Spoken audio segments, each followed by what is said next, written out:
హల్లెలూయా. దేవునికి మహిమ కలుగును గాక. మీరు చూస్తున్నటువంటి ఈ చర్చి పురాతనమైన చర్చి.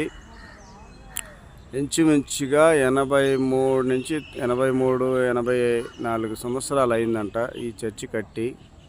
పురాతనమైన చర్చి మైసూర్లో ఉంది.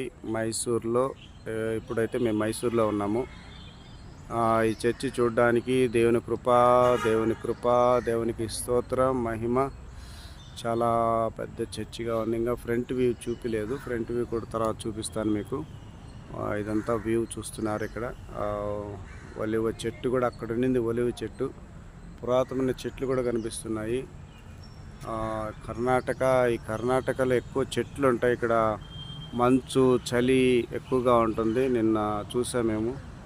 చాలా పొద్దున్నైతే రాలేకపోయాము. పొద్దున వెహికల్ అంతా కూడా మంచుతో కప్పబడి అసలు రాలేకపోయాము. చాలా ఇబ్బంది పడుతూ వచ్చాము. దేవునికి మహిమ కలుగును గాక. ఈ యొక్క ప్రదేశాలు చూడడానికి దేవుడు మాకు ఇచ్చిన కృపను బట్టి దేవునికి మహిమ. హల్లెలూయా. ఆ బొడ్డోని కూడా చూస్తూ ఉన్నారు మీరు. హల్లెలూయా. చూడండి, యేసు రక్తమే జయం. దేవునికి మహిమ కలుగును గాక. హల్లెలూయా. స్తోత్రం, దేవునికి మహిమ.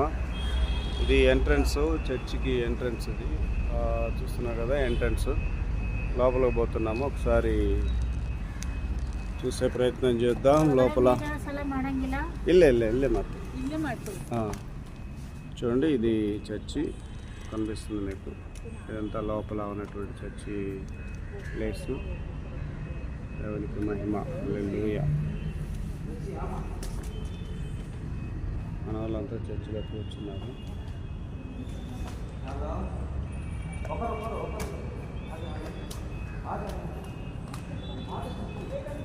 చర్చి పురాతనమైన చర్చి. 1933లో కట్టారంటే చర్చి. 33 నుంచి ఉంది. దేవునికి